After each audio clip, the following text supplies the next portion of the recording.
Hello everyone, good afternoon. কেমন আছো সবাই? আশা করি ভালো আছো, আর আমিও মহাদেবের আশীর্বাদে ভালোই আছি।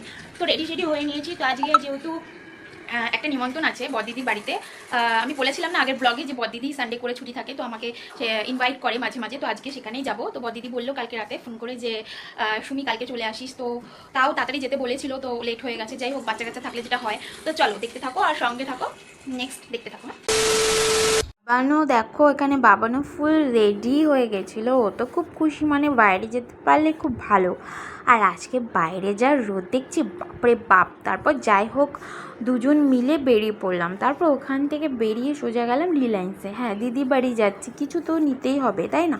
তো ওখানে ঢুকেই শয়তানি শুরু হলো বাবানের, মানে ঢুকতে দেরি আর ও সোজা চলে গেছে চকলেট স্টলে।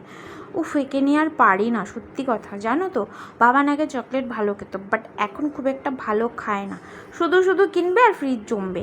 আর কি করব, বায়নার কাছে হার মেনে যাই। তারপরে আমি একটু এদিক ওদিক দেখছিলাম ঘুরে ফিরে। তারপরে গলার নেকলেসগুলো খুব সুন্দর লাগছিলো, ভাবছিলাম কিনবো কি না, তো কিনিনি। কিন্তু দেখতে বেশ ভালোই লাগছিলো। ওখানে কানের, তারপর সুন্দর সুন্দর অনেক সুন্দর সুন্দর জিনিস ছিল। তারপর আমি এদিক এদিক ঘুরে ফিরে তারপরে সোজা ওখান থেকে বেরিয়ে চলে আসলাম আবার দিদি বাড়িতে। তো দিদি বাড়িতে দেখছিলাম যে দিদি স্নান করে বেরালো, আর আমি একটু এই আয়নার সামনে দাঁড়িয়ে একটু এদিক ওদিক করছিলাম। তারপরে পেট জমিয়ে খেলাম, বাপরে নড়তেই পারছিলাম না। তারপরে ওখানে খেয়ে দিয়ে, যেহেতু দিদি একটু বেরোবে, তার জন্য ওখানে একটু কিছুক্ষণ বসে আবার বাড়ির দিকে রওনা দিলাম। তো আজকের ব্লগটা এটুকুই। যদি ভালো লাগে অবশ্যই ফলো করে দিও, ঠিক আছে? আবার দেখা হবে নেক্সট ব্লগে। ততদিনে ভালো থেকো।